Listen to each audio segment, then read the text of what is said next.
CO sir থেকে শুরু করে চেয়ারম্যান স্যার যারা ছিল তারা আসলে ভালো ছিল না মানুষগুলো। তারা আমাকে প্রপোজাল করতো যে তোর ব্যাংক অ্যাকাউন্ট নাই। স্টোরিটা বলেন আমাকে, কি হয়েছে? উনি আমাকে একদিন বলে অফিসে যাইতে, মানে ওই দিন আমাদের অফ ডে ছিল। প্রায় 1 মাসের বেশি কারোর সাথে কথা বলতে পারতাম না। আমারই বান্ধবী, খুব ক্লোজ ফ্রেন্ড, ও মডেলিং করে অনেক, তো মডেলিং করে। ও আমাকে একদিন বলে যে তুমি তো আমার, ওর থেকে নাকি আমি সুন্দর, সবাই বলে, আমি জানি না। ও বলে যে তুমি কিন্তু করতে পারো কাজ। তো আমাকে কাজ করার কথা বলেও বলে যে তুমি যে কাজ করবা তোমাকে কিন্তু অনেক ওপেন হইতে হবে। উনি আমাকে বলে যে তোমাকে আমার খুব পছন্দ হয়েছে, তুমি মিডিয়াতে কাজ না করলেও তোমার মান্থলি একটা ইনকামের ব্যবস্থা করে দিব, তুমি আমার সাথে একটা ফ্রেন্ড হও, আমার একটা ফ্রেন্ড দরকার খুব, আমার হচ্ছে অনেক লোনলি লাইফ। আমার মাঝে মাঝে ইচ্ছা করে আমি ফ্যানের সাথে ঝুলে যাই, ফ্যানের সাথে ঝুলে যাওয়াটাই বেশি ইচ্ছা করে মাঝে মাঝেই।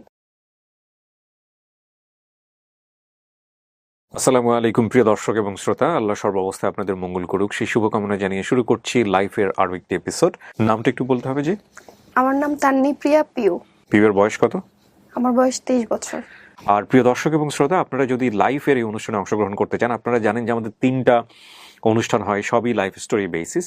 একটা হচ্ছে লাইফ, যেটা আসলে মাদার প্রোগ্রাম সব অনুষ্ঠান, আরেকটা হচ্ছে ব্র্যান্ডিং বাংলাদেশ, এবং আরেকটা হচ্ছে আপন ঠিকানা। সবগুলো অনুষ্ঠানই সোশ্যাল মিডিয়া কেন্দ্রিক, এবং এই 3টা অনুষ্ঠানে নিয়ে আসছে studio of creative arts limited.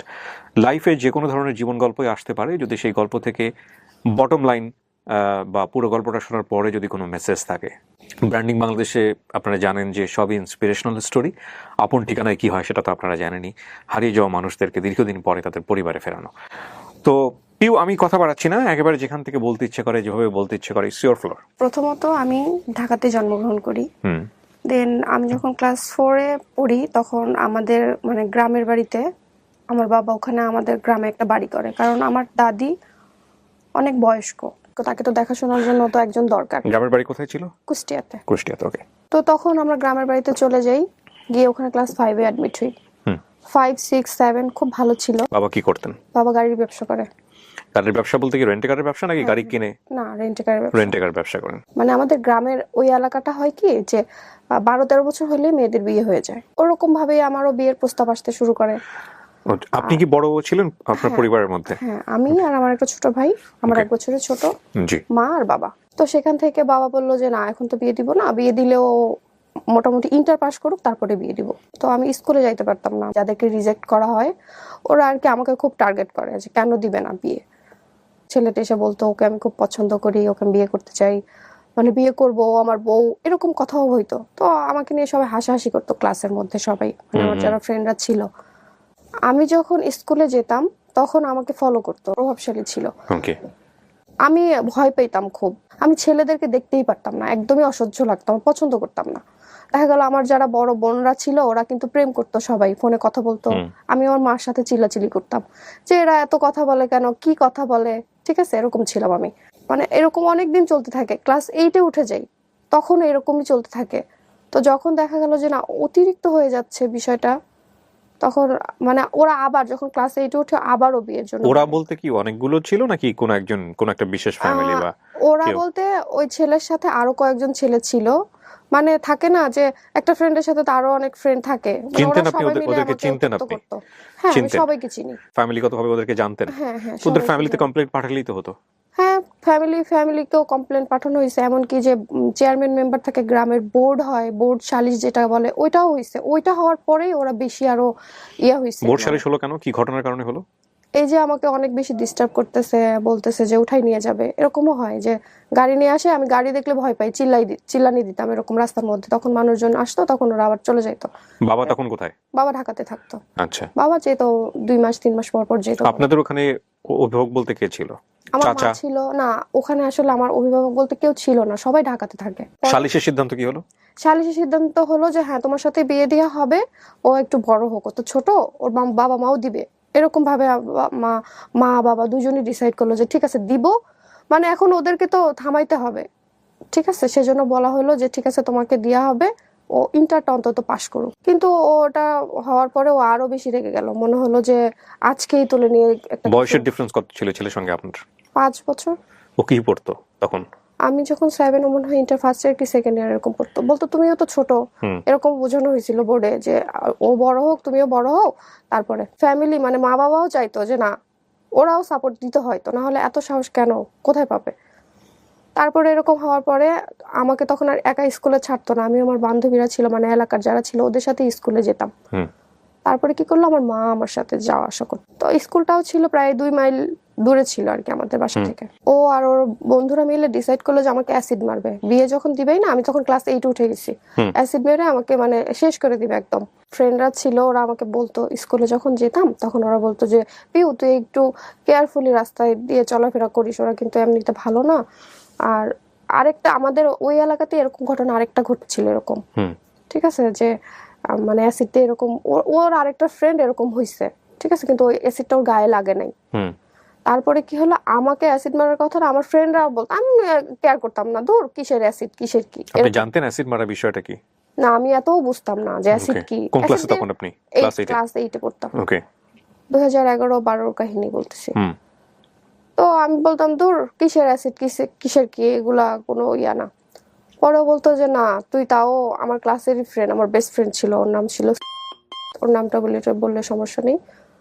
তো ও বলতো যে তুই একটু কেয়ারফুলি, এমনকি ওকে পর্যন্ত মায়ের পর্যন্ত দিছে, ওর সাথে আমার অনেক মিল ছিল, মানে নোট দেয়া থেকে শুরু করে আমরা সব একসাথে করতাম। আমার একটা বান্ধবী ছিল, নাম ছিল, তারপর ওরা আমাকে বলতো। ওই দিন আমার আম্মু ছিল আমার সাথে, তো আমার আম্মু ছিল, আমার আম্মু মানে কি হয়তো উনি আরো বেশি ইমোশনাল ছিল, কিছু থেকে কিছু হলে খালি কেঁদে ফেলতো, হ্যাঁ খুবই ইমোশনাল ছিল। সেদিন হচ্ছে মানে রাস্তা দিয়ে যাচ্ছিলাম আমি আর আম্মু, আমাদের গ্রামের ভিতরে তখন আর কি রাস্তা, এখন তো রাস্তাঘাট সবকিছু পাকা হয়ে গেছে, আগে এরকম পাকাও ছিল না। আরো মানুষ ছিল, বাট ওরা বাইক থেকে যখন অ্যাসিডটা মারে তখন একটা সাইড আমার মা আমাকে ধাক্কা দিয়ে যখন ফেলে দিল, তখন অ্যাসিডটা আমার মায়ের পায়ে পড়ছিল। মানে অ্যাসিডটা যখন দেয় আমার মাও সরে গেছে, বইগুলো হাতে ছিল, আমার কাঁধে তো ব্যাগই ছিল, আমাকে ধাক্কা মারে আমি পড়ে যাই। পড়ে যাওয়ার পরে কি হয়, আমার মার যেভাবে হোক পায়ে অ্যাসিডটা পড়ে, পড়ার পরে ওখানে অনেক মানুষজন মানে আগুন ধরে যাওয়ার মতো অবস্থা এখানে। তারপরে আমাদের আবার ক্যানালের উপর দিয়ে যাইতে হইতো, তো ক্যানালের উপর নিচে আবার আমার মাকে সবাই মিলে ফেলে দেয় যে তুমি, তো খালের উপরে আশেপাশে তো অনেক বাড়ি থাকে, অনেক বাড়িঘর থাকে, সবাই মানে আমি চিল্লাচ্ছি তো, চিল্লাবো না, তো ওরকম চিল্লার, আমার মাও অনেক চিল্লাইতেছিল তখন, মানে অনেক বেশি ভয় পেয়ে গেছিল। তারপরে আর ওরা মনে করছে হয়তো আমার গায়ে লাগছে, কিন্তু আমার গায়ে লাগে নাই। তারপরে সবাই যখন জড়ো হয়ে যায়, অনেক মানুষ যখন চলে আসে, তারপর আমার মাকে কি করলো, ওরা সবাই মিলে খালের মধ্যে ফেলে দিল, মানে তুমি খালের মধ্যে যাও।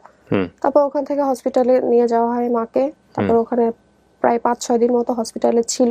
হাসপাতালে যখন মাকে নিয়ে যাওয়া হয়, তারপরে কি হলো, ওখান থেকে তো কোনো পুলিশ কোনো কিছুই না, কারণ তার গায়ে যদি অনেক বেশি ঝলসে যেত তাহলে হয়তো পুলিশ যেত বা ঘটনাটা কি হয়েছিল ওইটা হয়তো দেখতো, তখন তারা দেখে নাই। তারপর আমরাই থানাতে যখন কেসের জন্য যাই, ওখানে আমাদের কেসটা নেয়নি তারা। আচ্ছা, তারপর ওখান থেকে আমরা কোর্ট কেস করি, কোর্টে তো কেস নিবেই, তো কোর্টে যখন কেস করি, কোর্ট কেস করার পরে ওদের মামলার আসামি কি হয়, ওই ছেলেটাকে দেন? হ্যাঁ, ওই ছেলেটাকে হয়। দেখেছিলেন আপনি যে ওই ছিল? হ্যাঁ, ওকে, ওই ছিল, ওর ফ্রেন্ড, ওদেরকে সবাইকেই তো চিনি অনেকদিন ধরে, তো প্রায় 1-1.5 বছর ধরে তো আমাকে। একই স্কুলে পড়তো কি? একই স্কুলে পড়তো? হ্যাঁ হ্যাঁ, একই স্কুলের টিচারকে আপনারা ইনফর্ম করেন না এই বিষয়গুলো? হ্যাঁ, স্কুলের টিচাররাও জানতো, সবকিছুই জানতো, কিন্তু এত দূর গড়াবে তারা তো সেটা জানতো না। কোর্ট কেস হওয়ার পরে ইপটিজিং এর এন্ড নারী ও শিশু নির্যাতনের একটা কেস হয় ওইখানে কোর্টে।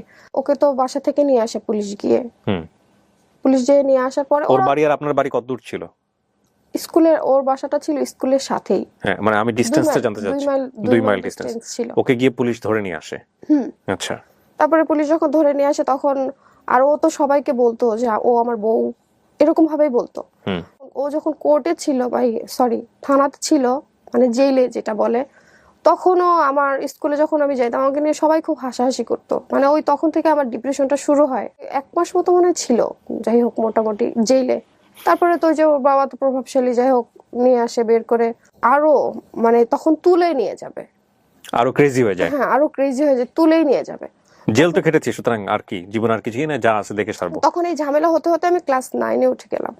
9-এ উঠে যাওয়ার পরে আমার বাবা বললো যে না বাবা, তোমাকে আর আমি গ্রামে রাখতে পারবো না, যেভাবে হোক তোমার ঢাকায় নিয়ে আসবো। তখন আমার মা সহ, আমি সহ, আমার ছোট ভাই সহ আবার ঢাকাতে মানে চলে আসি। হ্যাঁ, ঢাকাতে আসার পরে আর ওরা ঢাকাতেও আসার করছে অনেক বেশি, বাট ওটা ওরা অ্যাড্রেসটা জানতো না। ক্লাস 9-এ আবার অ্যাডমিট করে দেয় বাবা। ওকে। মোটামুটি সুন্দরভাবে চলছিল সবকিছু। ক্লাস 10-এ যখন উঠি তখন আমার মায়ের একটা কিডনি ফেইলিওর আসে, মানে মা অনেকদিন ধরে অসুস্থ। জি। মায়ের একটা কিডনি ফেইলিওর আসে, একটাতে পাথর। তো ডক্টর বললো যে একটা কিডনি ফেইলিওর হলে মানুষ বাঁচে, কিছু হয় না, বাট ওনার যে আরেকটা কিডনিতে স্টোন আছে ওইটা অপারেশন করতে হবে। বাবা না আসলে বুঝে নাই, যদি ওনাকে ইন্ডিয়ায় নিয়ে চলে যেত তাহলে হয়তো একটা কিছু ভালো হইতো, আমরা হয়তো ভালো কোনো রেজাল্ট পেতাম। তো তখন কি হলো, ও পিত্তিতেও আবার পাথর ছিল। তো আমার মার কথা হচ্ছে যে অপারেশন যখন করবই তখন দুটো একবারেই করে ফেলি। তখন ডক্টর বলল যে হ্যাঁ, কিডনিটা হচ্ছে কেটে করতে হবে, আর মানে পিত্তিটা হচ্ছে ফুটা করে যেটা বলে ওইটা করে করতে হবে। আমার বাবা একদমই রাজি না, তার অপারেশন করাবে না, কারণ বাবা অনেক ভয় পায়। ঠিক আছে, তো আমার মা খুব জেদ ধরলো যে না, আমার অপারেশন করাতেই হবে। মানে ওনার তো অনেক অসহ্য, মানে ওনার যন্ত্রণাটা তো আমরা বুঝতেছি না, উনি অনেক অনেক অনেক দিন সাফার করছে, অনেক দিন কষ্ট করছে। অপারেশনটা হওয়ার পরে সব ভালো, সবকিছু বাসায়ও নিয়ে আসা হয় তাকে। তারপর থেকেই সে কিছু খেতে পারে না, তার অনেক অসুবিধা, পেটটা ফুলে গেল হঠাৎ করে। ফুলে যাওয়ার পরে যে ডাক্তার অপারেশন করে সে রেফার করলে ঢাকা মেডিকেল নিয়ে যেতে হবে। ঢাকা মেডিকেল নিয়ে যাওয়ার পর সাথে সাথে তার আইসিইউতে অ্যাডমিট করে নেয়। কিছুই বললো না। প্রায় অপারেশনের 1 মাস পরে আমার মা মারা গেল। অপারেশনের 1 মাস পরে মা মারা গেল। আপনি তখন ক্লাস 9-এ? হ্যাঁ, তখন ক্লাস 9-এ। মা মারা যাওয়ার পরে থেকে আরো বেশি, মানে বাবা বলল যে ঠিক আছে বাবা, তাহলে এখন কি হবে, তোমাকে কে দেখবে, বা মানে থাকে না এখনকার বাচ্চারা কি হয় অনেক বেশি অ্যাডভান্স বা অনেক বোঝে। আমি এক গ্লাস কখনো পানি ঢেলেও কখনো আমি খাইনি। তো দেখা গেল যে আমার অনেক কষ্ট হইতো, আমাদের সংসারটা কে দেখবে তখন সেই মুহূর্তে, মা নেই। আর মাকে নিয়ে 1 মাস অনেক কষ্ট করছি ঢাকা মেডিকেলে। মানে এমন হয়েছে বারান্দাতে শুয়ে থাকতেছে। ঢাকা মেডিকেলের অবস্থা হয়তো ভাই আপনি জানেন। তো মা ওই যে একটা গ্রামের যেসব কাহিনীগুলো হয়েছে ওগুলোতে যতটা না ডিপ্রেস ছিলাম, মানে ওগুলো তো ভুলি না এখনো। হয়তো রাত্রেবেলা ঘুমালে কি হয়, ওগুলা স্বপ্ন দেখি যে আমার সাথে হয়তো আবার এরকম কিছু একটা হবে। এখন যদি এরকম কিছু একটা হয়, আমার তো মা নেই, আমাকে কে সেভ করবে?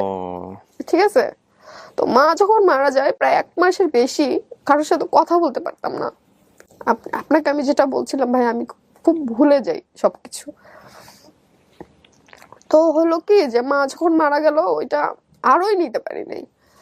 তো ঢাকা মেডিকেল থেকে তো আমাদের গ্রামের বাড়িতে তাকে নিয়ে যেতে হবে। আবার আরেকটা স্বপ্ন দেখি প্রতিদিন রাতে, এখনো দেখি, মানে মাথা থেকে যাই না, যে মাকে যেদিন নিয়ে গেলাম ঢাকা মেডিকেল থেকে গ্রামের বাড়িতে, যে অ্যাম্বুলেন্স তো অনেক জোরে স্পিডে চলে, তো মায়ের লাশটা যখন মানে ঝাঁকিতে লড়ে না, মানে হয়তো আমার মনে হচ্ছিল কি আমার মা বেঁচে আছে। ওই জিনিসটা এখনো ভাই আমার মাথা থেকে যায় না। আমি প্রায় রাতেই দেখি কি আমার মা হয়তো বেঁচে আছে, মানে ঝাঁকানো, এটা বডি তো লড়ে মনে হচ্ছিল মা নড়ছে। হ্যাঁ নড়ছে, এরকম মনে হচ্ছিল। ভালো স্টুডেন্ট ছিলাম, তো আমার এসএসসি রেজাল্টটা ভালো হয়নি, তখন আমি আরো ডিপ্রেসড হয়ে যাই। সংসারের একটা প্রেশার চলে আসে আমার উপরেই, কারণ আমার বাবা এমন একটা মানুষ, সে মানে অনেক ক্লিন মানুষ। ঠিক আছে, তাকে যে অন্য কেউ রান্না করে দিবে বা বুয়া যে রান্না করে দিবে বা বুয়া একটা কাজ করে দিবে, সেটা সে পছন্দ করে না। আমি যেভাবে দিব আমারটাই সে করবে, মানে আমার সবকিছুই খাবে, আমি সব। ইন্টারটাও যখন আস্তে আস্তে যখন পাশ করি, ইন্টার পাশ করার পরে ইউনিভার্সিটিতে অ্যাডমিট হই, তখন তার ওরিয়েন্টেশন প্রোগ্রামও হয়। তো ওই প্রোগ্রামে আমার একটা ছেলে আমাকে দেখে, ওই দিন আমি ওকে দেখি নাই। তারপরে 1 মাস 2 মাস, মানে ফার্স্ট সেমিস্টারে ওকে আমি মানে তেমন চিনতাম না। সেকেন্ড সেমিস্টার থেকে ওর সাথে আমার অনেক ভালো একটা ফ্রেন্ডশিপ হয়। বিবিএতে আমি অ্যাকাউন্টিং এ ছিলাম। ওকে। তো ওর সাথে আমার ফ্রেন্ডশিপ হয়, যে দেখা গেল একসাথে স্টাডি করতেছি, লাইব্রেরিতে বসতেছি, এরকম মানে নর্মাল একটা ফ্রেন্ডশিপ, যেমন বেস্ট ফ্রেন্ড যেমন, ও আমার এরকম একটা ফ্রেন্ড হয়। তো ফ্রেন্ড হতে হতে একটা সময় আমরা একসাথে ঘুরতে যেতাম, একসাথে কফি শপে বসতাম, কফি খেতাম, আড্ডা দিতাম, লাইব্রেরিতে বসতাম, একসাথে স্টাডি করতাম, সব ঠিক ছিল। একসাথে লাইব্রেরিতে স্টাডি করতেছি, এক সময় ও আমাকে বললো যে ও আমাকে অনেক পছন্দ করে, আমিও ওকে অনেক পছন্দ করতাম। প্রপোজ করার পরে আমি এটা অ্যাকসেপ্ট করি। তারপরে দেখা গেল ওর বার্থডেতে আমি ওকে অনেক সারপ্রাইজ করতাম, ও আমার বার্থডেতে অনেক সারপ্রাইজ করতো। আমার অনেক ওকে অনেক বিশ্বাস করতাম যে না, ও আমাকে অনেক ভালোবাসে, হয়তো আমি ওর সাথেই ভালো থাকবো। আর ও এমনিতে অনেক অনেক ভালো ছিল, মানে আমাদের ফ্রেন্ডদের মধ্যে সবাই ওকে খুব পছন্দ করতো, আমাকেও অনেক পছন্দ করতো। মানে আমরা যে কাপল ছিলাম আমাদের সবাই খুব পছন্দ করতো যে না তোমাদের খুব সুন্দর লাগে, সুন্দর মানায়। আবার অনেকে ছিল যারা ইউনিভার্সিটিতে অনেকে আমাকে পছন্দ করতো, অনেকে আবার অপছন্দ করতো, বিষয়টা দেখতে পারতো না, বলতো যে কি একটা রিলেশনশিপ করছো, তোমার সাথে যায় না, মানায় না, এমনও শুনতে হয়েছে। তো যখন আমার এরকম অনেক বিয়ের প্রপোজাল আসে, আমি ওকে বলি, ও এমনও হয় কান্না করে, অনেক কান্না করে যে না তুমি বিয়ে করো না, বিয়েটা কমপ্লিট হোক, আমরা বিয়ে করব। তারপরে দেখা গেল ওর যত কাজিনরা ছিল, মানে ছেলেটার যত কাজিনরা ছিল, ওরা সবাই আমাকে পছন্দ করে, ওরা আসতো, ওদের সাথে ঘুরতে যেতাম, একসাথে ঘুরতাম আমরা। তারপরে এক কাজিনের বাসায়ও গেছি, যে ওই কাজিনের হচ্ছে ছেলের বার্থডে ছিল, বার্থডেতে যখন গেছি তখন ওরা আমাকে সবাই চিনছে, মানে ওদের বাসার ওর মা থেকে শুরু করে ওর বাবা, ওর বোন, ওর ভাই, সবাই আমাকে চিনে, সবাই আমাকে পছন্দ করে। আবার আমার বাসা থেকেও আমার বাবা ওর ছবি দেখে, বাবা বলে যে ঠিক আছে সমস্যা নেই, বিয়ে কমপ্লিট করো। ও মানে আমরা তো সেম এজ ছিলাম, ঠিক আছে, তো তখন বললো যে ঠিক আছে তাহলে তোমরা বিয়ে কমপ্লিট করো, তারপরে বিয়ে করো। ওদের বাসা থেকে আমাকে এমনও হয়েছে, ইনভাইট করছে, যে থাকে না যে কারোর বিয়ে হয় বা চাচাতো বোনের মা মামাতো বোনের বিয়ে হয়, ইনভাইট করে ওরা সবাই আমাকে। তো ইনভাইট করলেও কি করতো, কখনো না আমাকে নিত না, মানে ওর বাসায় কখনো নিত না। ও চাইতো না যে ওর মা বাবার সাথে আমার ফেস হোক, কেন চাইতো না আমি জানি না। ও একটু মানে বলতো যে আমার মাকে আমি ভয় পাই, আমি বাবাকে ভয় পাই, আমি অনেক শাই ফিল করি, আমি কিভাবে তোমাকে নিব। আমি খুব মানে থাকে না রেডি থাকতাম যে একটা গায়ে হলুদের প্রোগ্রাম, ওর বড় চাচি আমাকে, ওর যখন বড় ভাইয়ের যখন বিয়ে হয়, মানে চাচাতো ভাইয়ের যখন বিয়ে হয়, আমাকে বলছে যে বাবা আমি তোমার জন্য গাড়ি পাঠাইতেছি, তুমি চলে আসো। মানে আমার মা নাই দেখে উনি আমাকে খুবই ভালোবাসতো, খুবই আদর করতো, তো গাড়ি পাঠাচ্ছে তুমি চলে আসো। এখন আমার কথা হচ্ছে যে আমার যার সাথে রিলেশন, সে যদি আমাকে না বলে তাহলে তো আমি তার বাড়িতে যাইতে পারি না, পারি। মানে ওর ওর ফ্যামিলি সার্কেলে আপনি খুবই মোটামুটি পরিচিত ছিলেন। হ্যাঁ খুবই, মানে ওরা আপনাকে স্পেশাল ডেতে ইনভাইট করতো? হ্যাঁ প্রত্যেকটা স্পেশাল ডেতে ওরা আমাকে ইনভাইট করতো, এমনকি ওর বড় চাচি আম্মা পর্যন্ত আমাকে গাড়ি পর্যন্ত পাঠাইতে চায়, যে বাবা তোমার জন্য আমি গাড়ি পাঠাইতেছি, তুমি চলে আসো। এমনকি ওর যত কাজিনদের যে জামাইরা ছিল, মানে দুলাভাই যারা ছিল, তারাও আমার সাথে অনেক মজা করতো, সবার সাথে ফেসবুকে অ্যাডও ছিলাম। তো ও আমাকে ফেস করতো না কখনো, মানে ফ্যামিলির কাছে। তো আমার খুব মন খারাপ হতো, আমি রেডি থাকতাম। ফেস করতো না বলতে আপনি কি বোঝাচ্ছেন? পরিচয় তো হয়ে গেল সবার সঙ্গে, আপনার আবার ফেস করার কি আছে? পরিচয় তো আমার সাথে ছিলই, মানে ওইটা থাকে না যে একটা কাজিনের সাথে ফেসবুকে কিভাবে একজনের সাথে পরিচয় হলে তো আরেকজনের সাথে হয়ে যায়, তো থাকে না। ওর মায়ের সাথে আমার কখনো সামনাসামনি দেখা হয়নি, নিয়ে যায়নি? না, ও নিয়ে যায়নি। আপনি আপনার বাবার সামনে ওকে নিয়ে গিয়েছিলেন? না, কিন্তু আমার বাবা জানতো, ওর বিষয়টা সবই জানতো। আমি ওর ছবি বললাম তো, আমার বাবা রাজি ছিল। বাবার এখন আমার বাবা তো মেয়ের বাবা, উনি তো আর যেচে তো আর সম্পর্ক করতে যাবে না। তো যখন আমি বিবিএটা কমপ্লিট করি, তখন আপনি বলছিলেন যে গায়ে হলুদের প্রোগ্রাম বা রেডি থাকতেন, ও কি করতো? আচ্ছা, আমি গায়ে হলুদের প্রোগ্রাম, আমি ওকে ফোন দিয়ে বলছি যে আমার তো বড় চাচি আমার ফোন করতেছে, আমি কিন্তু রেডি, তুমি বললে আমি রেডি হয়ে যাব। ও বলতেছে আমি তো, ও সেদিন ওর বাড়িতে ছিল না, বলতেছে আমি তো নিজেই তো আমার বাড়িতে এখন আসি নাই, কি পরিস্থিতিতে আসছে আমার বাড়ির কি অবস্থা কি না কি আমি তো নিজেই জানি না, তুমি কেন যাবা, তোমার যাইতে হবে না। তো ওই দিন আমার অনেক মন খারাপ হয় যে সবাই এত করে বলতেছে, আমাকে ও না করলো। তারপর আবার আমাকে যখন ফোন করে আমি বললাম ও তো আমাকে না করছে, আমি কিভাবে যাই। পরে আর শেষ ওইটা। তারপরে যখন বিবিএটা যখন আমি কমপ্লিট করলাম, তখন আমার বিয়ের জন্য খুব মানে একজন আর্মির অফিসার পর্যন্ত আমার বিয়ের ইয়া করছে। তো বাবা বললো যে না বাবা তুমি দেখো, ওকে বলে দেখো, যদি বিয়েটা করে, যদি হয় তাহলে ওর বাসা থেকে বিয়ের প্রস্তাব দিতে বলো, এভাবে আর তোমাকে আমি রাখতে পারবো না, কারণ বিবিএ কমপ্লিট করে ফেলছি। এখন আমার বাবা আমার জন্য বিয়ে করতে পারতেছে না, 8টা বছর হয়ে গেছে আমার বাবা আমার জন্য বিয়ে করে নাই, শুধুমাত্র কি যে তোমার বিয়ে আগে হোক তারপরে আমি বিয়ে করব। তারপরে যখন ওকে যখন জানানো হয় যে আমাদের এরকম এরকম বিয়ের প্রপোজাল আসতেছে, তুমি বাসায় জানাও, বা তুমি যদি তোমার মাকে দিয়েও কথা বলাইতে না পারো, তোমার তো একজন মামা আছে, মানে মামা হচ্ছে ওর এজেরই, হচ্ছে অনেক ফ্রেন্ডলি, তার সাথে আমার অনেকবার কথা হয়েছে, অনেক ফ্রেন্ডলি। মানে আমি যে মানে ওর যে ভাইগনা বউ হবো ওরকম তার মধ্যে ছিল না, অনেক মজা করতো, ফ্রেন্ডের মতো ছিল একদম। আমি মামাকে দিয়ে তুমি একটা প্রপোজাল দাও। ও তখন বলে যে আচ্ছা ঠিক আছে আমি তোমাকে পরে জানাইতেছি। এর মধ্যে বাবার সাথে আমার একটা ঝামেলা হয়, ঝামেলাটা হয় আমি যখন, ভাইয়া এখানে একটু পজ করে আমি ঝামেলাটা কেন হয় এটা বলি। হুম বিবিএটা যখন আমি কমপ্লিট করব তার আগে কিন্তু আমাদের 3 মাসের একটা ইন্টার্নশিপ থাকে। হুম তখন আমি যখন ইন্টার্নশিপটা আমি পাচ্ছিলাম না কিছুতেই, মানে যেখানে যাচ্ছিলাম সেখান থেকে হচ্ছিল না, হুম যে আমাদের এখন লাগবে না বা আমাদের আছে বা আমরা এখন ইন্টার্নশিপ নিব না এরকম। ব্যাংকে ইন্টার্নশিপ করার খুব ইচ্ছে ছিল, তো পাচ্ছিলাম না। তখন একটা কোম্পানিতে ইন্টার্নশিপ হয় আমার। হুম ইন্টার্নশিপটা আমি সুন্দরভাবে করি, করার পরে হয় ওখানে আমার জবও হয়ে যায় হুম ইন্টার্নশিপটা করার সময়। তো জব হওয়ার পরে হয় কি ভাইয়া, ওখানে যেই সিও স্যার থেকে শুরু করে চেয়ারম্যান স্যার যারা ছিল তারা আসলে ভালো ছিল না মানুষগুলো। তারা আমাকে প্রপোজাল করতো যে তোর ব্যাংক অ্যাকাউন্ট নাই। স্টোরিটা বলেন আমাকে, কি হয়েছে? উনি এটাই আমাকে- আপনার ফার্স্ট জব? হ্যাঁ, ইন্টার্নশিপ করলে তো অনেক কোম্পানি থেকে তো রেখে দেয়, তো আমাকে রেখে দেওয়া হয়। সিও স্যার, সিও স্যার, হ্যাঁ। CEO sir, manager sir. তো সিও স্যার আমাকে হচ্ছে ফোন করে, ফোন করার পরে আমাকে বলে যে পিউ তুমি এদিন আসো, এরকম আসো। তো ওনার কথাবার্তা আমার কেন জানি, আমি তো বুঝি, ভালো লাগতো না। তা আমি অ্যাভয়েড করতাম খুব। সিও স্যারের সাথে কেন এত কথা বলবো, কাজ রিলেটেড কথা হবে, শুধু কাজ রিলেটেডই কথা বলবো। উনি আমাকে একদিন বলে অফিসে যাইতে, মানে ওই দিন আমাদের অফ ডে ছিল।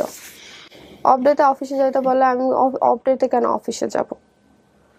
তো আমার বাবাও মানে এমন একটা পার্সন, উনি হচ্ছে আমি অফিসে যাইতাম, উনি কিন্তু আমাকে অফিসে নামাই দিয়ে আসতো, আবার অফিস ছুটি হলে আবার নিয়ে আসতো। বাবা তো জেরা করতেছে যে তুমি অফ ডেতে কেন অফিসে যাবা। তো স্যার আমাকে বলতেছে তুমি অফিসে আসো, তুমি হচ্ছে 10টার মধ্যে আসবা, তোমাকে 1টার মধ্যে ছেড়ে দিব। না, কিন্তু অ্যাকাউন্টসের লোকজনের কিন্তু অনেক প্রয়োজন হয় অফিসে। না, ওই দিন আমার কোনোই কাজ ছিল না। কোনো কাজ ছিল না। না। ওকে। তো আমাকে বলতেছে তুমি 10টার মধ্যে আসো, তোমার সাথে আমার একটু পার্সোনাল কথা আছে, একটু দরকার আছে, হচ্ছে 1টার মধ্যে ছেড়ে দিব। এটা আবার কেমন, আমি তো 9টা থেকে 6টা পর্যন্ত ডিউটি করি। তো আমাকে 10টা বাজে যাইতে বলতেছে 1টার মধ্যে আমাকে ছেড়ে দিবে। আমার ওই দিন এমনি আমি ডিপ্রেসড, অলওয়েজ আমি ভাইয়া ডিপ্রেসড থাকি। আমার একটু থেকে একটু কিছু হলে আমি খুবই খুঁতখুঁতি মানুষ, যে অনেক বেশি চিন্তা করি। তো চিন্তা করতেছি যে আমাকে কেন এরকম ভাবে বলতেছে যাওয়ার জন্য। দেন আমি আর ওই দিন অফিসে যাই না।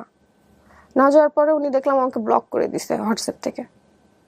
মানে হোয়াটসঅ্যাপে আমাদের যে ছিল, কিন্তু ওনার সাথে উনি, তারপর আমাদের যে ম্যানেজার স্যার ছিল উনি, তারপর আরো কয়েকজন ছিল, তো সবার সাথে হোয়াটসঅ্যাপে কথা হতো। মানে একটা গ্রুপ ছাড়া, অফিসিয়াল তো একটা গ্রুপ থাকে, ওই গ্রুপ ছাড়াও কথা হতো। তো উনি আমাকে ব্লক করে দিছে হঠাৎ করে। তো আমি ফোন দিলাম, স্যার আপনি আমাকে কেন ব্লক করে দিছেন। পরে বললো যে তোমার একটা ব্যাংক অ্যাকাউন্ট নাই, ভাবলাম তোমাকে একটা ব্যাংক অ্যাকাউন্ট করে দিব। তোমার হচ্ছে, তোমাকে তো আমি জমিদার বানাই দিতে চাই, তুমি তো আমার কথা শোনো না। তুমি আমার কথা শোনো, দেখো আমি তোমাকে জমিদার বানাই দিই, তোমার ফ্ল্যাট কিনে দিতেছি, তোমাকে গাড়ি কিনে দিতেছি। ওই দিনের পর থেকে আমি আর একদিনও ওই অফিসে যাই নাই, একদিনও যাই নাই। তার আগে আপনি বুঝতেন যে আসলে ইন্টেনশনটা ভালো না ওনার, যে কোনো ভাবেই হোক আচার আচরণে বা ওই দিন আমি একেবারেই সারপ্রাইজড হয়েছি যে আমাকে ওই টাইমটার, মানে টাইমটার জন্য, এই টাইম আমাকে মেনশন করে দিতেছে, তুমি এই টাইমে আসবা, তোমাকে এই টাইমে ছেড়ে দিব। তখন আমার আরো বেশি ইয়া লাগতেছে ও যে রাইট রাইট রাইট। যে আমাকে কেন এই টাইমটাতে উনি আমাকে অফিসে ডাকতেছে। আর অফিসটা এমন একটা অফিস, হ্যাঁ সবাই কাজ করতেছে ঠিক আছে, কিন্তু উপরে ওনার বাসা ছিল, এই জন্য আমি একটু অফিসের উপরেই বাসা। আচ্ছা। এই জন্য আমি একটু ভয় পেয়ে আর ওই দিন অফিসে যাই নাই। তারপরে যখন দেখলাম উনি আমাকে ব্লক করে দিল, তারপরে আমি আবার যখন ওনাকে কল ব্যাক করলাম, ব্যাক করার পর যখন আস্ক করলাম, উনি আমাকে এইগুলা বলতেছে যে তোমাকে তো আমি চাইছিলাম একটা ব্যাংক অ্যাকাউন্ট করে দিব, তুমি তো আমার কথা শুনতেছো না, তোমাকে তো আমি জমিদার বানাই দিতে চাই, তোমার গাড়ি লাগলে আমি দিতেছি, তোমার ফ্ল্যাট লাগলে আমি দিতেছি। তো আমি বললাম যে স্যার আপনি আমাকে যে টাইপের মেয়ে ভাবতেছেন, হয়তো আমাদের বাংলাদেশে আছে অনেকেই এরকম, কিন্তু আপনি আমাকে যেরকম ভাবে ভাবতেছেন আমি কিন্তু এরকম না, আমি আমার দরকার নাই এরকম জবের। আমাকে একদিন আমার ম্যানেজার স্যার ফোন দেয়, ফোন দেওয়ার পরে বলতেছে কি ব্যাপার পিউ তুমি অফিসে আসতেছো না। আমি কিন্তু কোনো রেজিস্ট্রেশনও দেই নাই, কিছুই দেই নাই, হুট করে আমি অফিসে যাওয়া বাদ দিয়ে দিছি। তো ম্যানেজার স্যার ফোন করে বলে তোমাকে আমি এত পছন্দ করি, এত কিছু করি। উনি আমাকে এমনিতে অনেক হেল্প করতো, কাজে হেল্প করতো, কিন্তু ওনার ইন্টেনশনটাও আমি বুঝতাম যে এত কেন হেল্প করবে, আরো এমপ্লয়ি তো আছে, ওদেরকে হেল্প করতেছে না, আমাকেই কেন এত হেল্প করতেছে। তো আমাকে উনি বলে যে তোমাকে তো আমি অনেক পছন্দ করতাম, তোমার কি হলো না হলো, কে কি বললো না বললো, আমাকে তো তুমি বলতে পারতা আন্দাজি। মানে উনি হয়তো ভাবছে হয়তো কিছু একটা হইতে পারে এখানে, সামথিং ইজ রং, উনি হয়তো ভাবছে। ভাবার পরে আমাকে ফোন দিয়ে বলতেছে প্রায় 4-5 দিন পরে অফিসে যাওয়া হুট করে, কারণ আমি একদিনও অফিস মিস দেই না। তো হঠাৎ করে মিস দিতেছি বা কোনো প্রবলেম হলে তো তাকে অন্তত জানাবো যে আমার এই প্রবলেমের জন্য আমি অফিসে আসতেছি না। দেন হচ্ছে এরকম অবস্থা হওয়ার পরে উনি আমাকে বলে যে তোমাকে আমি এত পছন্দ করতাম, তুমি আমাকে জানাইতে পারত। আপনাকে আমি কি জানাবো? আবার ম্যানেজার এটা বলতেছে? হ্যাঁ, আপনাকে আমি কি জানাবো, আপনি কি জানতে চান? পরে বলে তোমার কি সিও স্যারের সাথে কোনো ঝামেলা হয়েছে? না, আমার কেন ঝামেলা হবে? কয় তাহলে অফিসে আসতেছো না? মানে হয়তো ওর এরকম হয়তো আরো কাহিনী কোনো মেয়ের সাথে হয়তো হইছে, হয়তো সে জানতো, বা হুট করে অফিসে আসা, কোনো কিছু না দিয়ে, কোনো কিছু না নোটিস না করেই। আমি বলতেছি না, আমার কারোর সাথে কিছু হয় নাই, আমার হচ্ছে ফ্যামিলি প্রবলেম, আমি জবটা করতে পারবো না, তাই আমি অফিসে আসতেছি না, আপনি আমাকে আর কখনো ফোন করেন না। তারপরেও আমাকে অসংখ্যবার সে ফোন করছে, অসংখ্যবার ডিস্টার্ব করছে। এই সিও সাহেব নাকি ম্যানেজার সাহেব? ম্যানেজার সিও তো আমাকে ব্লক করেই দিল সাথে সাথে, হোয়াটসঅ্যাপ থেকে করার পরে আমি যখন কথা শেষ করলাম উনি আমাকে ফোন থেকেও ব্লক করে দিল, মানে আমি তো ওনার প্রপোজালে রাজি না। দেন হচ্ছে ম্যানেজার আমাকে খুবই ডিস্টার্ব করছে কিছুদিন। তারপরে আমি যখন আপনি দেখলাম, কার সাথে শেয়ার করতেন এই বিষয়গুলো যখন এই যে ডিস্টার্বটা হচ্ছে? বয়ফ্রেন্ডের সাথে শেয়ার করতে পারতেন, বা আমি আপনার এগুলো বাবার সঙ্গে? কখনো কারোর সাথে শেয়ার করি নাই, কখনোই করি নাই। এটা তো আরো বেশি ডিপ্রেস করে মানুষকে। হ্যাঁ, আমি শেয়ার করতে পারি না। কেন বাবার সাথে ওই সম্পর্কটা ছিল না যে বাবা আমার সাথে এরকম হচ্ছে? বাবার সাথে সম্পর্ক ভালো বলতে, বাবার সাথে তো আপনার সাথে আমি যেভাবে মানে সবকিছু বলতেছি, বাবার সাথে এরকম বলি নাই। বাবাকে বলছি, বাবা আসলে আমাদের সিও স্যার ভালো না, বা ওনারা হয়তো আমাকে যেভাবে হয়তো ওনারা আমাকে খারাপ মেয়ে ভাবছে, বাবাকে এভাবে বলছি। সেজন্য বাবা আমি জবটা করতে পারলাম না, আমি জবটা করব না। আর ওখানে হয়তো কি যে আরো যারা এমপ্লয়ি ছিল ওরা 18K হয়তো স্যালারি পেত, আর আমাকে ওরা 22 দিত। মানে সিও স্যার আমাকে অ্যাপয়েন্ট করছিল ওখানে। ম্যানেজারকে যখন আমি আর পারলাম না তখন তাকে ব্লক করে দিলাম। আমি বললাম, ভাইয়া আপনাকে তো আমি বললাম যে আমি আর জব করবো না, আপনি কেন আমাকে ডিস্টার্ব করতেছেন? উনি আমাকে আমাকে বিয়ের প্রপোজালই দিয়ে দিয়েছে যে আমি তোমাকে এরকম খুব পছন্দ করে, আমার টার্গেট ছিল আমি তোমাকে বিয়ে করবো। আমি কই, না ভাই, আমার তো বয়ফ্রেন্ড আছে, আমি আপনাকে কেন বিয়ে করবো? এভাবে বলে ওনাকে জাস্ট কেটে দিয়ে ব্লক টক করে দিলাম, কারণ অনেক ফোন দিত, সে খুবই ডিস্টার্ব করতো। তো এইগুলো আমি আমার ওই বয়ফ্রেন্ডের কাছে কখনো শেয়ার করিনি, কেন জানি না। থাকে না যে একটা রিলেশনশিপে আসি, অনেক বেশি ট্রাস্ট করি তাকে, তাকে বিয়ে করব এটাও ভাবি, কিন্তু তার কাছে কেন জানি শেয়ার করতে পারতাম না সবকিছু, জানি না কেন পারতাম না। আর ও আবার আমাকে এটা বলেছিল যে তুমি যদি আমার বাড়ির বউ হও কখনো জব করতে পারবা না। বয়ফ্রেন্ডটা বলেছিল? হ্যাঁ, ও তো আমার জব নাই এটা শুনলে তো খুশি হবে, খুশি হয়েছে। ও বলতেছে যে ঠিক ভালো হয়েছে, জব নাই বা জব আপনার ক্লাসমেট না ও? হ্যাঁ, ও তখন কি করে? ওরও বিবিএ কমপ্লিট হয়ে গেছে। ও জব করে তখন? না, ও জব করে না, মানে এক মাসও জবটা আমি করি নাই, 3 মাস ইন্টার্নশিপের পর 1 মাসও করি নাই জব। ওকে। মানে এই 1 মাসের ভিতরে এত কাহিনী হয়ে গেছে। তো ওর বাবার বিজনেস আছে, ওর কথা হচ্ছে ইন্টার্নশিপ শেষ আমি ওর বাবার বিজনেসই দেখবো, আমি জব টব করবো না। ও জব নিজেও করতে চায় না, আমি করে এটাও ও চায় না। তো বাবা বললো ঠিক আছে বাবা, তোমার জব করতে হবে না। বাবাকে যখন বললাম তুমি বিয়েই করো, তুমি ওকে বলো বিয়ের প্রস্তাব দিতে, বিয়ে দিয়ে দিই, না হলে তোমার অনেক বিয়ের প্রপোজাল আসতেছে, যে কোনো মুহূর্তে তোমার বিয়ে দিয়ে দিব আমি, আর কোনো কথা শুনবো না, অনেক বিয়ে ভাঙছো। তখন ওকে যখন বললাম, ও আমাকে বললো আচ্ছা ঠিক আছে আমি দেখতেছি। পরের দিন বাবার সাথে একটু ঝামেলা হয়েছিল এই এটা কেন্দ্র করেই, যে আসলে ও আমাকে বিয়ে করবে কিনা, তুমি একটু দেখো জানো। আমার বাবা একটু অন্য আরেকটা ঝামেলার কারণে আমার ফোনটা আমার হাতে থেকে নিয়ে নিছিল। তো আমি একজনের সাথে কোনো কন্টাক্ট করি না, ওকে জানাইছিলাম আমার ছোট অন্য ভাইকে কি দিয়ে। ঝামেলা এটা? অন্য একটা ঝামেলা বলতে এটা হচ্ছে বাবার বিয়ে নিয়েই আমার সাথে একটু থাকে না যে আহ মা বাবার সাথে তো একটু ঝামেলা হয়, ফ্যামিলিগতভাবে চিল্লাচিল্লি কথা কাটাকাটি বাবার হয় বিয়ে না? বলতে আপনি ক্লিন স্ট্রিক্টলি? আমি চেয়েছিলাম বাবা আগে বিয়ে করুক তারপরে আমি করি, যে তুমি বিয়ে করো, তোমার 1 মাসের মধ্যে আমি বিয়ে করতেছি। এত কনফিডেন্স ছিলাম যে ও তো আমাকে বিয়ে করবেই, এরকম একটা কনফিডেন্স ছিলাম। তো বাবা যাই হোক, ফোনটা যাই হোক মন একটু খারাপ ছিল, আমার হাত থেকে ফোনটা নিয়ে নেয় যে দেখি কে তোমার খোঁজ করতে আসে বা আসলে বিয়ের প্রস্তাব আসে কিনা। তো আমার ছোট ভাই, ওকে দিয়ে পর্যন্ত আমি ওই ছেলের সাথে কথা বলেছি, মানে আমার যে বয়ফ্রেন্ড ছিল ওকে দিয়েও বলাইছি যে তুমি একটু তোমার ভাইয়াকে বলে দেখো, আমি তো বললাম তুমিও বলে দেখো, তাহলে ও বুঝবে যে আসলে সিরিয়াস বিষয়টা। মানে বিষয়টা হচ্ছে যে আপনার দিক থেকে চাপটা হচ্ছে আপনার বাবার জন্য, যে আপনি প্রচুর। বিয়ে না করা পর্যন্ত আলটিমেটলি আপনার বাবা বিয়ে করবে না। না, 8 বছর হয়ে গেছে আমার মা মারা গেছে, ঠিক আছে। তো ওকে যখন বলা হয়, ও ওই দিন বলতেছে আচ্ছা ঠিক আছে দেখি কি করা যায়। আমি এভাবেও বলছি যে তুমি যদি তোমার আম্মাকে দিয়ে না বলাইতে পারো, বাবাকে দিয়ে যদি না বলাইতে পারো, মামাকে দিয়ে বলাও। পরের দিন আবার ফোন করি ওকে, ফোন করার পরে ওকে বলা হয়, ওকে জিজ্ঞেস করলাম কিছু করলা, কি বলবা, কি কি করবা, আমাকে তো কিছু বললা না। ও আমাকে বলতেছে মামা তো নাই, মামা তো ওর বাড়িতে গেছে, আমি কি করব বুঝতে পারতেছি না। আচ্ছা, একটা ফোন কলের জন্য মামা বাড়িতে আছে কি কোথায় আছে এটার কোনো প্রয়োজন হয়? উই আর বিয়ের টেকিং, এখন মানে আমরা বিয়েটা প্রিপারেশন দিয়ে নিচ্ছি। না, হ্যাঁ, হ্যাঁ হ্যাঁ। আমরা প্রিপারেশন নিচ্ছি বা আমরা বিয়ের প্রস্তাব দিব, এরকম একটা ভালো মন্দ তো একটা কথা মানে আছে। আপনার বাবাও চাচ্ছিল যে আপনাকে অন্য কোথাও বিয়ে দিতে। হ্যাঁ হ্যাঁ, বিয়ে দিতে, মানে অনেকদিন হয়ে গেছে তো, শুনতেছে ওর নাম শুনতেছে, অনেকদিন ধরেই শুনতেছে। হুম। ওকে ওকে যখন মানে এটা বলি, ও বলার পরে বলতেছে যে এখন কি করব বুঝতে পারতেছি না। আমি একটা ফোন কল করার জন্য কি করবো এটা বুঝতে পারতেছো না? ফোনেই তো করবা, বাবার কাছ থেকে জাস্ট ফোন করবা, ফোন করে জাস্ট এই কথাগুলো বলবা, কি বলতে হবে সেটাও আমি শিখাই দিছি তাকে, সেটাও সে করে নাই। পরে 1 মাস 2 মাস হয়ে যায়, তার কোনো খোঁজ নাই, হুট করে সে গায়েব। আমিও আমার সব জায়গা থেকে ওকে ব্লক করে দিছি, যেটা সত্যি কথা, যে না আমি এত যাকে ট্রাস্ট করি, বাবার কাছে তো এখানে আমার মুখ থাকলো না, আমি কি বলবো তাকে। তো এটা নিয়ে আমি আবার ডিপ্রেশনে চলে যাই। ওই যে ব্লক করে দিছি, সবকিছু থেকে বাদ দিয়ে দিছি, দেওয়ার পরে 1 মাস কি 1.5 মাস পরে আমার আরেক কাজিনের কাছে নক করে। আমি তো ওর সাথে আর কন্ট্যাক্ট করতে চাচ্ছি না, ও আমার সাথে হয়তো কন্ট্যাক্ট করার ট্রাই করছিল, বাট আমি করি নাই। তারপরে আমার কাজিনের কাছে নক করে যে পিওর কি সত্যি বিয়ে ঠিক হয়ে গেছে কিনা, বা কার সাথে বিয়ে ঠিক হয়েছে, ওই ছেলেটাকে ও দেখতে চায়। তাহলে ভাইয়া এটা কি কি হইলো এটা বলেন? ওরা আমার কোনো খোঁজ খবর নাই, কিছু নাই, ও কার সাথে বিয়ে ঠিক হয়েছে সেই ছেলেটাকেও দেখতে চায়। আমার কাজিন বললো কি আচ্ছা আমি একটু দেখি, ওই দিন আমি ওর সাথেই ছিলাম, পাশেই ছিলাম, কাজিনের বাসা আবার মিরপুরে। তো আসছি আপুর বাসায়, ওরকম নক দিছি, দেওয়ার পরে এখন যাই হোক ফোনে কথা বলতেছে ওরা দুজন। কথা বলার পরে আপু বলতেছে যে তুমি এরকম করলা, এরকম একটা কাজ করবো কখনো আশা করি নাই, এটা কি করলা? হ্যাঁ, পরে বলতেছে আপু আসলে এখন এই মুহূর্তে বিয়ের প্রিপারেশন তো আমার নাই। তাহলে এতদিন রিলেশনশিপে কেন ছিল? আপু বলতেছে তাহলে এতদিন রিলেশনশিপে কেন ছিল? বলে না আপু আমি ওকে ভালোবাসি ঠিকই, আমি বিয়েও করতাম, বাট এই মুহূর্তে না। ওকে, বিয়ে না করার জন্য কোনো এক্সকিউজ কি ছিল ওর জায়গা থেকে, প্রপার কোনো এক্সকিউজ?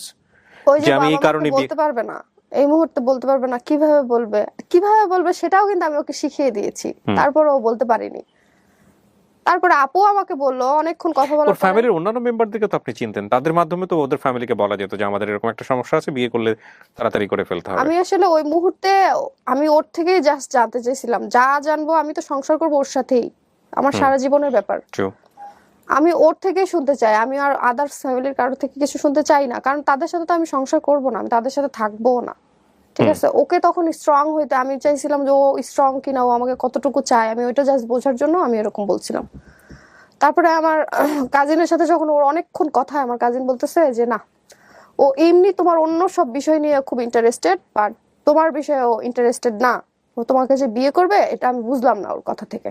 ওকে। ঠিক আছে, তারপরে আমার আরেকটা আন্টি আছে আমার ফুপি, ওর কাছে নক দেয়, দিয়ে বলে আমি নাকি ওর সাথে চিট করছি, মানে ওটা ওর সেলফ স্যাটিসফ্যাকশন, ও তো এখন থাকে না যে বড় হবে, কেন বলে আমি জানি না, আসলেই জানি না। আমার মাঝে মাঝে খুব জানতে ইচ্ছা করে, ফোন দিয়ে একটু জিজ্ঞেস করি যে কি চিট করছি আমি তো তোমাকে বিয়েই করতে চাইছি। তারপরেও ভাইয়া আমি হয়তো 5-6 মাস পরে আমি একদিন ফোন দিছি বা ওই ফোন দিছে, যাই হোক যেভাবে আমাদের কথা হয়, হওয়ার পরে ওকে আমি একই কথা জিজ্ঞেস করি, তুমি কি আমাকে বিয়ে করবা? ও আমাকে কি বলে জানেন? কপালে থাকলে ভাগ্যে থাকলে হবে। সেটা তো চিরন্তন সত্য কথা, কিন্তু কনফিডেন্টের জায়গাটা নাই। তাহলে আমি কার জন্য ওয়েট করব? এখন পর্যন্ত আর কথা বলি না। মাঝে মাঝে আমার যে পেজ আছে আপনাকে বললাম, ওখানে মাঝে মাঝে নক করে, দেখা করবা? থাকে না, এরকম করে মাঝে মাঝে। এখন ওইখান থেকে ব্লক করা, বাট আমি তো ওকে দিতে পারবো না, ওরটা দেখতে পারি। তো যাই হোক, এই পর্যন্তই আসি। আমার ওই যে আন্টিদেরকে, কাজিনদেরকে সবখান থেকে সবাই ব্লক করে দিছে, কারণ ও তো সিরিয়াস না, বা আমার জন্য ওদের সাথে একটা সম্পর্ক তো ছিল। আপনি বিয়ে করছেন না কেন? ওকে বাদ দিয়ে বিয়ে করে ফেলেন। হ্যাঁ, বিয়ে করব খুব তাড়াতাড়ি বিয়ে করে ফেলবো। আর হচ্ছে পরেও ভাইয়া আমি আরো জবে ট্রাই করি। হ্যাঁ, এখন পর্যন্ত আমি জবে ট্রাই করতেছি। আর জব হয়নি ওই যে নাকি একই রকম এক্সপেরিয়েন্স? দুর্ভাগ্যক্রমে হয় কি যে জব হয়, মানুষগুলো ভালো পাই না, আর যদি মানে হয়ই না, যদিও হয় মানুষগুলো ভালো পাই না। ভাই আমি হচ্ছে ডিপ্রেসড, আমার ব্রোকেন হার্ট ওই তখন থেকেই, মানে আমার মা মারা যাওয়ার আগে থেকে যে ওই যে একটা শুরু হয়েছে, ওইটা মানে এখন পর্যন্ত শেষ হয় নাই ভাই, আমি ওইটা নিয়েই এখন পর্যন্ত আসি। নায়িকা হওয়ার খুব ইচ্ছা ছিল, নায়িকা বলতে হট ড্রেসের যে নায়িকা, ওরকম নায়িকা হওয়ার ইচ্ছা ছিল না কখনোই। যে মেহের আফরোজ শাওন, নুসরাত ইমরোজ, তিশা, যারা অ্যাক্টিং গুলো করে, যে শাড়ি পরে গ্রামের মেয়ে, মুখে কালি টালি মাখা অবস্থাতে যে শুটিং গুলো হয়, যে মুভিগুলো টেলিফিল্ম গুলো হয়, ওগুলোর খুব ইচ্ছা ছিল ওরকম অ্যাক্টিং করব। আমারই বান্ধবী খুব ক্লোজ ফ্রেন্ড, ও মডেলিং করে অনেক। তো মডেলিং করে, ও আমাকে একদিন বলে যে তুমি তো আমার, ওর থেকে নাকি আমি সুন্দর সবাই বলে, আমি জানি না। ও বলে যে তুমি কিন্তু করতে পারো কাজ। তো আমাকে কাজ করার কথা বলেও বলে যে তুমি যে কাজ করবা তোমাকে কিন্তু অনেক ওপেন হইতে হবে। আমার আরেকটা ছেলে ফ্রেন্ড আছে, ও করে, ও মডেল। ও আমাকে না করতো যে না পিউ তুমি এইসব ভূত তোমার মাথায় নেওয়ার দরকার নাই, তুমি এমনি ঠিক আছো, এমনি থাকো। ও আমার বান্ধবীটা আমাকে খুবই ফোর্স করে যে না তুমি করো, তুমি অনেক ভালো করতে পারবা, এই সেই হ্যান ত্যান। তা আমারও একটা সময় থাকে না যে কথায় কথায় একটা কথা যদি আমি আপনাকে 100 বার বলি তাহলে আপনার কিন্তু একবার হলেও ইচ্ছা হবে যে আপনার নিজের মধ্যেও কিন্তু এটা ছিল যে না আপনি একটা সময় নায়িকা হবেন। আমি যখন বললাম যে আচ্ছা ঠিক আছে আমি করবো, তখন ও আমাকে বলে যে পিউ মিডিয়ার কাজ মানে কিন্তু অনেক ওপেন হইতে হয়।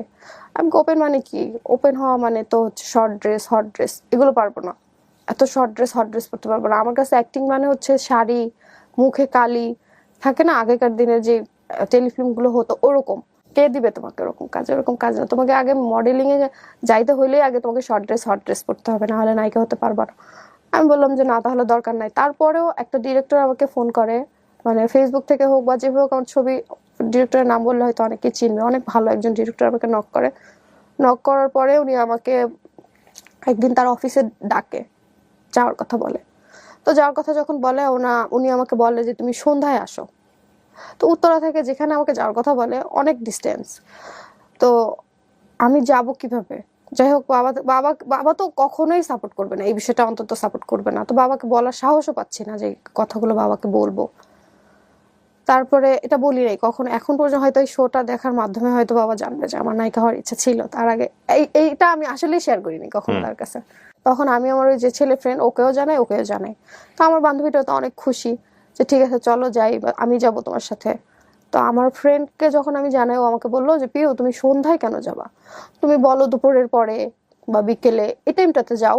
সন্ধ্যায় তুমি কখনো কোথাও যাও না, আর এত দূর তুমি উত্তরা থেকে এত দূরে যাবা, আবার উত্তরা ব্যাক করবা, তুমি রাত 2টা 3টা বেজে যাবে, তুমি বাসায় ঢুকতে পারবে না। ওই দিন আর আমি যাইনি। তো যাই হোক, ডিরেক্টরের সাথে আমার ফেসবুকে মেসেঞ্জারে অনেকদিন কথাবার্তা হওয়ার পরে দেখলাম যে না উনি আমাকে আসলেই হট ড্রেস, তারপরে শর্ট ড্রেস, এই টাইপের কি টাইপের ড্রেস পরতে হবে ওইসব ছবি পর্যন্ত উনি আমাকে পাঠায়, এই টাইপের মডেলিং করতে হবে। পরে দেখলাম না আমার পক্ষে এগুলো আসলেই পসিবল না। তারপর একটা পর্যায়ে উনিই আমার ফ্রেন্ড হইতে চায়। উনি আমাকে বলে যে তোমাকে আমার খুব পছন্দ হয়েছে, তুমি মিডিয়াতে কাজ না করলেও তোমার মান্থলি একটা ইনকামের ব্যবস্থা করে দিব, তুমি আমার সাথে একটা ফ্রেন্ড হও, আমার একটা ফ্রেন্ড দরকার খুব, আমার হচ্ছে অনেক লোনলি লাইফ, এই সেই হাবি জাবি। দেখেন ভাইয়া, মানে আমার কথা হচ্ছে ভাইয়া, আমি জানি না, আমার লাগতাই মনে হয় এরকম। আপনি যেখানেই যাচ্ছেন সেখানেই সামহাও আমি হয়তো একটা ভালো মানুষ বা একটা ভালো কাজ করব এরকম সুযোগটা আমি আসলেই পাচ্ছি না। আমি বিবিএ কমপ্লিট করেছি, শেষ হয়েছে আমার 2020-এ। 2020 তারপর আপনি আর মাস্টার্স করেননি? না, মাস্টার্স করিনি কেন ভাই, এখানে আরেকটা জিনিস শেয়ার করি।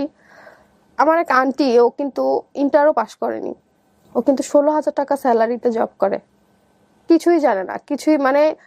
তাও ও হচ্ছে 2011 না 2005-এ সম্ভবত ওর এসএসসি। তাহলে ও যদি 16-17 হাজার টাকা স্যালারি, ওর নাকি ওভারটাইম দিয়ে 20,000 টাকা নাকি ও ইনকাম করে মান্থলি। ও যদি এত কম পড়াশোনা নিয়ে যদি এত টাকা স্যালারি মানে জব, ওইটা আমার আরেকটা ডিপ্রেশন আমার, যে ও এত কম পড়াশোনা করে এত ভালো একটা জব করতে পারতেছে, সেখানে আমি বিবিএ কমপ্লিট করে একটা 15,000 টাকা স্যালারির জবও পাচ্ছি না। আর যদিও পাচ্ছি, আমার মানুষগুলো, আশেপাশের মানুষগুলো আমার ভালো হচ্ছে না, পাচ্ছি না আমি জব করতে আমি থাকে না যে আমি কমফোর্ট না, আনইজি ফিল হচ্ছে আমার জব করতে। এই যে এত ফ্রাস্ট্রেশন, এত কিছু নেগেটিভ সারাউন্ডিং, আমার মাঝে মাঝে ইচ্ছা করে আমি ফ্যানের সাথে ঝুলে যাই, ফ্যানের সাথে ঝুলে যাওয়াটাই বেশি ইচ্ছা করে মাঝে মাঝেই, হুট করেই কিছু থেকে কিছু হয়। আবার বাবা মাঝে মাঝে হঠাৎ করে সেদিন বলতেছে আমার মধ্যে আসলেই কোনো গুণ নেই, বাবা বলে। তারপরে মাঝে মাঝে ব্লেম দেয় আমার মার মৃত্যুর জন্য নাকি আমি দায়ী। তো আমি কেন ব্লেম দেয় ওই যে আগে পর্যন্ত হয়তো আমার এই সমস্ত কাহিনীর জন্য আমার বাবা তো সবটা ওখানে ছিল না, হয়তো মাঝে মাঝে হয়তো ভাবে ওই ছেলের সাথে হয়তো আমার রিলেশন ছিল, বাট ভাইয়া আমার আসলে কোনো রিলেশনশিপ ছিল না, আমি তাকে দেখতেই পারতাম না, পছন্দই করতাম না। আমার যদি রিলেশনশিপই থাকতো বিয়েই তো করে ফেলতাম। আমি তো একাই থাকি আমার রুমে, তখন মাঝে মাঝে আমি দাঁড়াইও, একা একাই দাঁড়াই ফ্যানের সাথে। একদিন ওড়নাও নিছি, নিয়ে মনে হচ্ছে যে না একটু দেখি না আসলে এই মানুষ এভাবে মারা যেতে পারে কিনা বা মরে কিনা। তারপরে আবার ভয় পাই, সত্যি ভয় পেয়ে আবার নেমে আবার শুয়ে পড়ি। আজকের এই গল্পটা আমি যখন শুনছিলাম তখন আমার কাছে মনে হচ্ছিল যে এটার এন্ডিংটা কি হবে, এটার ফিনিশিং লাইনটা হচ্ছে এটা। একটা হচ্ছে আমরা সবসময় ছোটবেলাতে একটা কথা বলেছি, সেটা হচ্ছে prevention is better than cure. এটা ডাক্তাররা বলেন, প্রতিরোধ প্রতিকারের চেয়ে উত্তম। এই যে আমাদের সোশ্যাল মিডিয়াতে এত এত সুইসাইডের ঘটনা আসে, কিংবা আমি যে লাইফ স্টোরিগুলো আপনাদের এখানে পোর্ট্রে করি, যারা সুইসাইড থেকে ফিরে এসে নিজের জীবনকে অনেক সুন্দর করে, এই যে ঘটনাগুলো আসে, সেগুলো শুধুমাত্র খুব চুম্বক লাইনে, টুইস্টিং কিছু লাইনে গণমাধ্যমে আসে। আমরা পিছনের ব্যাকগ্রাউন্ডে যাই না। আল্লাহ মাফ করুক, আজকে এই যে পিউ যে গল্পটা বললো, ধরেন পিউ যদি কোনো কারণে এরকম একটা ঘটনার শিকার হয়ে যেত, পিউকে নিয়ে যদি সোশ্যাল মিডিয়া থেকে কোনো কিছু বলতো বা কিছু হতো, হয়তো বা এরকম একটা লাইন আসতো যে প্রেমের বিশ্বাসঘাতকতায় বা প্রেম করে বিয়ে না করাতে তরুণীর আত্মহত্যা। ওটা চুম্বক লাইন, এবং ওটা ভিতরে ঢোকার পরে হয়তো বিস্তারিত জানাও যেত না, 2 থেকে 3 মিনিটের একটা ভিডিও। তারপরে দেখা গেল গণহারে গালিগালাজ, হ্যাঁ, ভিডিওর নিচে সমানে গালিগালাজ, হয়তো ঘটনার ভিতরে যাওয়া হতো না। কিন্তু ওর গল্পটা আপনি দেখেন, ক্লাস 6-7 থেকে শুরু, সামাজিক বাস্তবতা, পারিবারিক বাস্তবতা, মাকে হারানো, এবং তারপর ইউনিভার্সিটি লাইফ পর্যন্ত যেখানে যেভাবেও গেছে, ব্যক্তিগত লাইফ থেকে শুরু করে পারিবারিক লাইফ, সেখানেও একটা টেনশন, আমার বিয়ে না হলে বাবার বিয়ে হচ্ছে না। আমরা আসলে যেরকম একটা সমাজে বসবাস করছি, সামহাও আমাদের লাইফস্টাইল বলেন বা সমস্ত কিছু বলেন, আমাদের ফ্রাস্ট্রেটেড হওয়ার মতো, আমাদের আসলে সুইসাইড করার মতো অসংখ্য উপসর্গ রয়েছে এই সমাজে, পারিবারিক অবয়বে। তো আমার কেন জানি মনে হয় যে আসলে শুধুমাত্র ব্রেন স্টর্মিং করে, মোটিভেশন দিয়ে এই জায়গাগুলো থেকে বের করে নিয়ে সেই জায়গাটা কতটুকু কিওর করা সম্ভব আমি জানি না। তবে এই আত্মহত্যা বা এই যে আত্মহত্যার মতো জায়গায় চলে যাওয়া, এটার জন্য সমাজ, সামাজিকতা, সার্বিক পরিস্থিতিও অনেক অনেক বেশি দায়ী। আপনি তো নিজে শিক্ষিত মানুষ, এখান থেকে বের হতে পারেন কিভাবে? আপনি আমাকে এটা বলেন, আপনার কি মনে হয় কি করা উচিত? কারণ আমার তো মনে হয় বাবার প্রতি একটা ইনজাস্টিস হচ্ছে, হ্যাঁ, আর বিয়ে করা মানেও যে একটা সুন্দর জীবন, এটারও কোনো গ্যারান্টি নেই। এই জন্যই তো আমার কথা হচ্ছে ভাই, আমি না হুট করে একটা মানুষকে বিয়ে করতে পারবো না। আমার তাকে অনেক টাইম নিতে হবে, আমার জানতে হবে, বুঝতে হবে, কারণ আমার সারা জীবনের ব্যাপার। এগ্রিড। আমি আসলে কি করব, আমি নিজেই এখন। আপনি পুরো গল্প শুনে আমার কাছে যেটা মনে হয়, এখানে যারা অনেকেই আছেন কমেন্টস করবেন, এরকম একটা জায়গাতে একটা মেয়ের কি করা উচিত। ডেফিনেটলি আপনার মতো সিচুয়েশনে বাংলাদেশের অনেক মেয়েরাই থাকেন, বিভিন্ন প্রেক্ষাপটে, বিশেষ করে জবে গিয়ে বিভিন্ন রকমের হ্যাসেলের শিকার হওয়া। এছাড়াও এটাই হয়তো ভাইয়া, সবাই হয়তো, আমি হয়তো আজকে সাহস করে এসেছি আপনাকে জানাচ্ছি, আমার মাধ্যমে হয়তো অনেক মেয়েরা জানতে পারবে বা আমার লাইফের সাথে রিলেট করতে পারবে তারা। তো আমি বলবো যে ওই আপুগুলা যারা এরকম আমার মতো হচ্ছে বা এরকম মানে মুখোমুখি হচ্ছে এই প্রবলেমগুলোর, তাদেরকে একটাই রিকোয়েস্ট করবো, আপু এই জিনিসগুলো থেকে বের হয়ে আসেন, এরকম জব করার দরকার নেই। এছাড়াও সবচাইতে বড় যে জিনিসটা দরকার, সেটা আমি মনে করি যে প্রত্যেকটা, আমরা যে ধরনের ক্যাপিটালিস্টিক সোসাইটিতে বর্তমানে বসবাস করি, সেখানে ছেলে হোক মেয়ে হোক নির্বিশেষে সবার নিজের বৈধ অর্থ রোজগারের পন্থা অবশ্যই থাকা উচিত। নইলে একটা মানুষ, বলতে চেয়েছিলাম, রাইট, একটা মানুষ কখনোই সিদ্ধান্ত নিতে পারবে না। রাইট, আপনি যদি নিজে থেকে নিজের সিদ্ধান্ত নিতে চান, এবং সেই সিদ্ধান্ত নেওয়ার জন্য আপনার অর্থের প্রয়োজন, অর্থ দরকার মানে হচ্ছে আপনার আয়ের প্রয়োজন।